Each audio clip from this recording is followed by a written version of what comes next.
ধ্বংসরাজ্য, ধ্বংস আত্মা, ধ্বংস মানব জাত। রোজ সকালে দাঁড়ালিয়ে দিন শুরু করা যাক।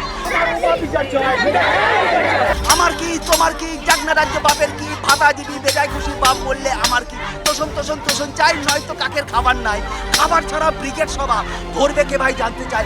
রানীমার আদেশ হতে কি খাবে তুমি জানা নাই, তবে দুধের গাই খাচ্ছে কিনা সেটা তার জানা চাই। জয়নগর কুলতলি কাণ্ডে সোমের সকালে কৃপাখালী গরানকাটির মোড়ে ফের বিক্ষোভে সামিল সাধারণ মানুষ। দুধের গাইদের যেভাবে তোষণ করা হচ্ছে তারই ফলস্বরূপ কৃপাখালী ভুগছে কিনা, ভুগছে কিনা। জাস্টিস ফর কৃপাখালী স্লোগান এবার কুলতলিতে। আমরা যে ছবি দেখতে পাচ্ছি ইতিমধ্যেই গরানকাটা কৃপাখালীর যে মোড় রয়েছে সেখানে এভাবেই প্রতিবাদে সামিল হয়েছেন 8 থেকে 80 প্রত্যেকেই।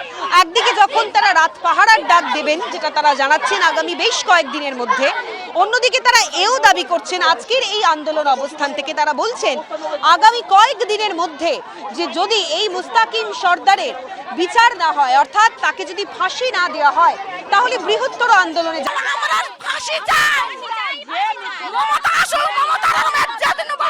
এদিকে গ্রামবাসীর অভিযোগ, ধর্ষণের ঘটনা নতুন নয় কৃপাখালী গ্রামে। এমনকি অভিযুক্ত একজন নয়, আরো বেশ কিছু লোকের জড়িত থাকার কথা উড়িয়ে দিচ্ছেন না তারা।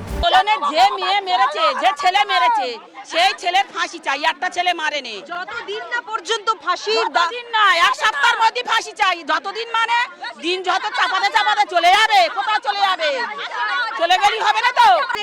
আগে এই ঘটনা হয়েছে, আগে এই ঘটনা হয়েছিল, ক্যাম্পে বিচার আছে, ওরা তদন্ত করে দেখবেন। মিছিল থেকে রাত পাহারার ডাকও দিলেন গ্রামবাসীরা। এদিকে সন্ধে বাড়তেই অন্য দৃশ্য, রাত বাড়তেই কৃপাখালী মোড়ে মোমবাতি হাতে রাত পাহারায় সামিল শয়ে শয়ে মহিলা।